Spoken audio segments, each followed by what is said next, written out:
नमस्ते. गणपतीच्या तुम्हा सर्वांना खूप खूप हार्दिक शुभेच्छा. मस्त असे दुधाचे सुबक सुंदर असे मोदक तयार केलेले आहेत. चला तर मग रेसिपीला सुरुवात करूया. इथे मी एका मिक्सरच्या भांड्यामध्ये काजू बदाम पिस्ता थोडे गरम करून घेतलेत आणि त्याची मी आता छान अशी पावडर करून घेतलेली आहे. ते आपण बाजूला ठेवूया. गॅसवरती मी 1 लिटर फुल फॅट दूध तापत ठेवलेलं आहे आटण्यासाठी. 15-20 मिनटं झालेत. त्यातलंच 1 वाटी दूध मी घेतलं होतं. त्यामध्ये 4 चमचे मिल्क पावडर घातले आणि ते पण आपण मिक्स करून दुधामध्ये घालूया आणि सतत हलवत राहायचं आहे, नाहीतर दूध तळाशी लागू शकतं. असंच आपल्याला सतत हलवत राहून ते आटवून घ्यायचं आहे. असंच हलवत राहायचं सारखं. आता त्याच्यामध्ये आपण 4 चमचे साखर घालूया. छोटे आहेत 4 चमचे म्हणून मी 4 चमचे घालते, कारण दूध आटल्यावरती गोड होतं. तर त्यात आपण मिल्क पावडर घातलेली आहे. व्यवस्थित मिक्स करायची साखर आणि आपण जी ड्रायफ्रूटची पावडर करून घेतली ती आपण त्यात घालणार आहोत. ती पण घालूया आणि व्यवस्थित मिक्स करूया. दूध गरम आहे त्याच्यामुळे ड्रायफ्रूटची पावडर आहे त्याचे गुठळ्या होऊ शकतात. व्यवस्थित मिक्स करून घ्यायचं. इथे मी 2 चमचे गरम दुधात केशर घातलं होतं. त्याचा पण मस्त कलर उतरलेला आहे दुधामध्ये. ते पण आपण त्यात घालूया आणि हे मिश्रण आपण पुन्हा एकजीव करून घेऊया.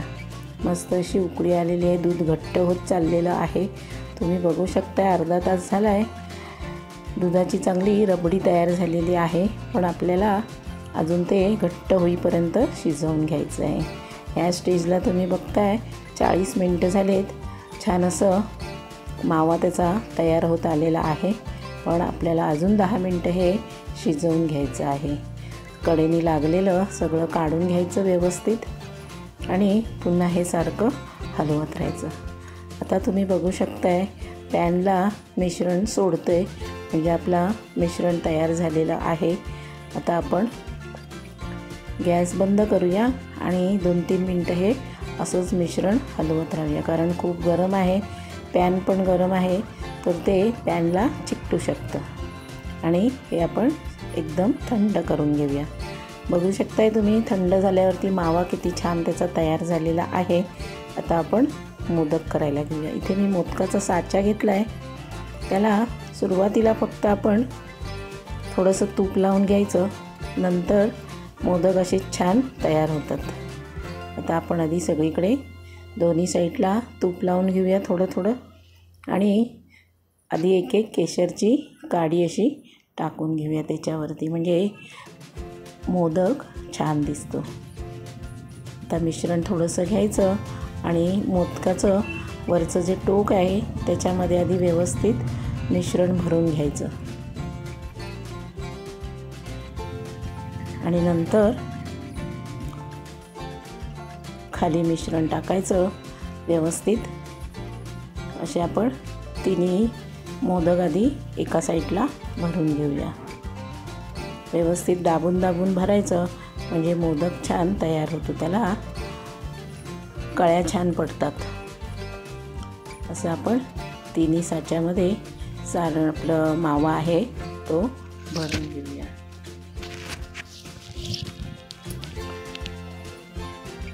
असा मी तिन्ही साचा एका साईडला भरून घेतलेला आहे. आता आपण साचा बंद करूया आणि वरच्या साईडने उरलेला भाग आहे तो आपण वरच्या साईडने थोडं थोडं सारण मावा त्याच्यामध्ये भरून व्यवस्थित असा दाबून दाबून मोदक छान भरून घ्यायचा. थोडं थोडं मिश्रण घालायचं आणि वरून बोटाने प्रेस करून आतमध्ये व्यवस्थित भरून घ्यायचा. असे आपले तिन्ही मोदक एका टायमाला तयार होतात.